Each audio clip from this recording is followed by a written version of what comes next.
নমস্কার বন্ধুরা, তন্হির পাকশালাতে সবাইকে স্বাগত। ডিমের তো অনেক রকম রেসিপি আমি আপনাদের সঙ্গে শেয়ার করছি, তবে আজ যে রেসিপিটা শেয়ার করব সেটার স্বাদ আমরা অনেক আগে থেকেই পাই, বিশেষ করে ছোটোবেলা থেকেই পাই, কিন্তু আজকে শেপটা একদম অন্যরকম। আর রান্নাটার নাম আমি দিয়েছি অবশ্য গুলি অমলেট কারি। আপনারা যদি অন্য কোনো নাম দিতে পারেন অবশ্যই দেবেন। দেখে নেওয়া যাক তাহলে আজকের এই ভিডিওটি। নমস্কার বন্ধুরা, তন্হির পাকশালাতে সবাইকে স্বাগত। গুলি অমলেট বানাবার জন্য নিয়েছি এখানে 6টা পোলট্রির ডিম। আপনারা চাইলে দেশি ডিমও কিন্তু ব্যবহার করতে পারেন। আর একটা বড় সাইজের আলু এরকম ছোট ছোট চৌকো টুকরো করে কেটে নিয়েছি। চাইলে আপনারা এর থেকেও বড় সাইজের চৌকো টুকরো করে কেটে নিতে পারেন। রান্নাটা করবার জন্য কড়াইতে দিয়ে দিলাম 3 টেবিল চামচ পরিমাণে সর্ষের তেল। রান্নাটা সর্ষের তেলে হলেই বেশি ভালো হবে। তেল ভালো করে গরম করে নেওয়ার পর এর মধ্যে ফোড়ন দিয়ে দিলাম গোটা জিরে হাফ চা চামচ পরিমাণ। তারপরে একটা ছোট সাইজের পেঁয়াজ স্লাইস করে কুচিয়ে নিয়ে সেটাও ফোড়নে দিয়ে দিলাম। পেঁয়াজ ফোড়ন দিয়ে যদি এই কারিটা বানানো হয় স্বাদ কিন্তু ভীষণই ভালো হয়। পেঁয়াজটাকে মিনিট 3 সময় ধরে মিডিয়াম ফ্লেমে একটু গোল্ডেন ব্রাউন করে ভেজে নিচ্ছি। তারপরে এর মধ্যে চৌকো টুকরো করে কেটে রাখা আলুর টুকরোগুলো দিয়ে ভালো করে ভেজে নেব। আর আলু ভাজবার সময়তে অবশ্যই একটু লবণের ব্যবহার করব, যাতে আলুটা তাড়াতাড়ি সেদ্ধ হয়ে যায় আর আলুর মধ্যেও একটু লবণ ভাব মানে নোনতা ভাবটা হয়ে যায়।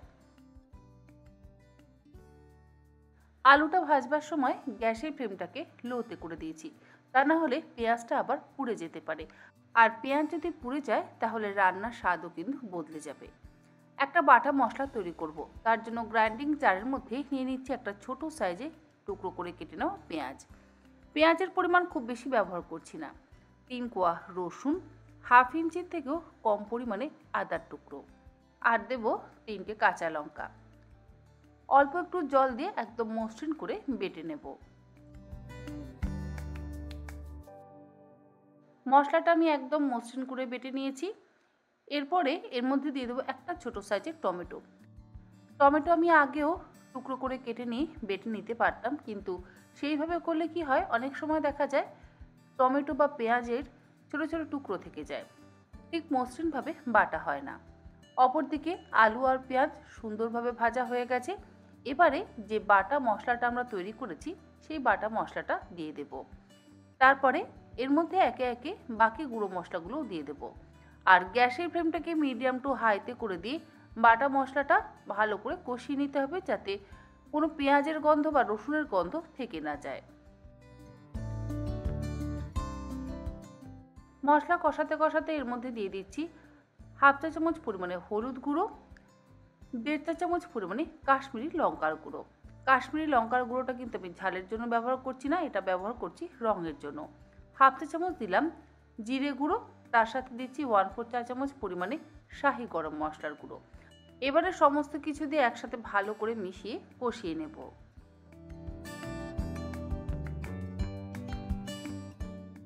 অল্প অল্প পরিমাণে হালকা গরম জল দিয়ে আমি মশলাটা ভালো করে কষিয়ে নিচ্ছি। আর গ্যাসের ফ্লেমটাকে লোতে রেখে দিয়ে মশলাটাকে কষাচ্ছি। মশলা কষাতে কষাতে অপর দিকে আমি ডিমটাকে গুলে নেব।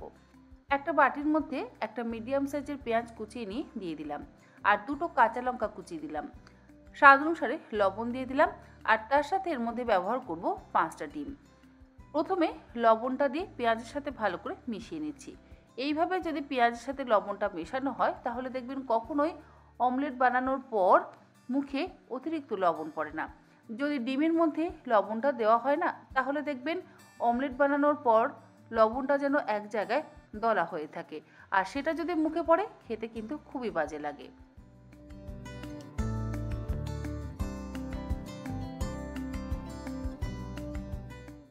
এবারে ডিমগুলোকে একসাথে ভালো করে ফেটিয়ে নেব।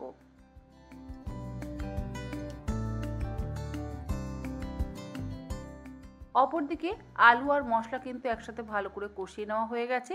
এর মধ্যে এবার পরিমাণ মতন গরম জল দিয়ে দেব। রান্নাতে সবসময় আমি গরম জলের ব্যবহার করি, এর আগেও কিন্তু আমি এই একই কথা বলেছি।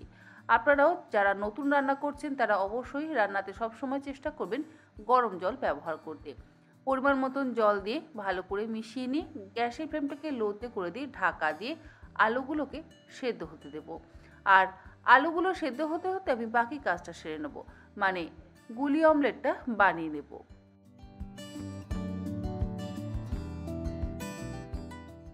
গুলি অমলেট বা গোলা অমলেট বানাবার জন্য আমি এরকম একটা ফ্রাই প্যান বা তাওয়া ব্যবহার করছি, যার মধ্যে অলরেডি কিন্তু এরকম ছোটো ছোটো গর্ত আছে। এগুলো আমরা সরা পিঠে বানাবার জন্য অনেকেই ব্যবহার করি। খুব সামান্য করে একটু তেল দিয়ে দিচ্ছি, সাদা তেল বা সর্ষের তেল, যে কোনো রকম তেল কিন্তু এর মধ্যে ব্যবহার করা যাবে।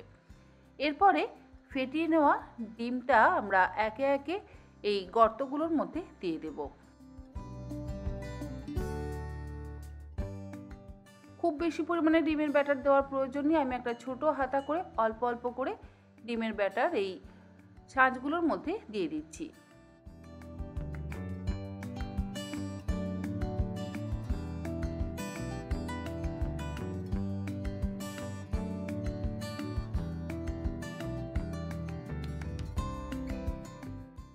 একটা সাইড ভাজা হয়ে যাওয়ার পর অন্য সাইড উল্টে দিচ্ছি।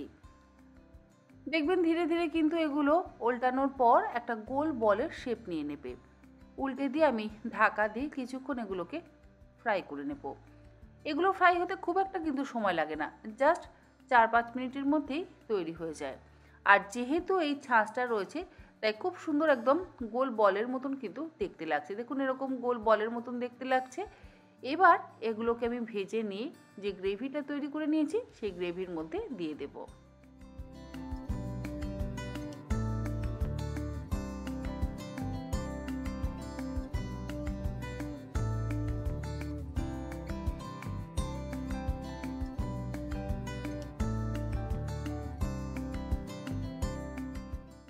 গুলি অমলেটগুলো গ্রেভির মধ্যে দিয়ে গ্যাসের ফ্লেমটাকে লোতে করে দিয়ে ঢাকা দিয়ে 2-3 মিনিট ফুটিয়ে নেব।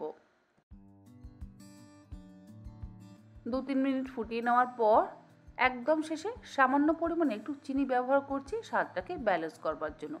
চিনিটা দিয়ে মিশিয়ে নিই, গ্যাসের ফ্লেমটাকে বন্ধ করে দিয়ে এটাকে এবার সার্ভ করব। গরম গরম ভাতের সাথে এই রেসিপিটা দুর্দান্ত লাগবে। আমার মতন করে এই রেসিপিটা একবার অন্তত বানিয়ে দেখবেন। আমার মনে হয় আমার যেমন ভালো লেগেছে আপনাদেরও অসম্ভব ভালো লাগবে, আর বিশেষ করে বাচ্চাদের তো ভালো লাগবেই। আজ তাহলে এই পর্যন্ত, আবার হাজির হয়ে যাব অন্যদিন অন্য কোনো রেসিপি নিয়ে। ভালো থাকবেন, সুস্থ থাকবেন, ধন্যবাদ।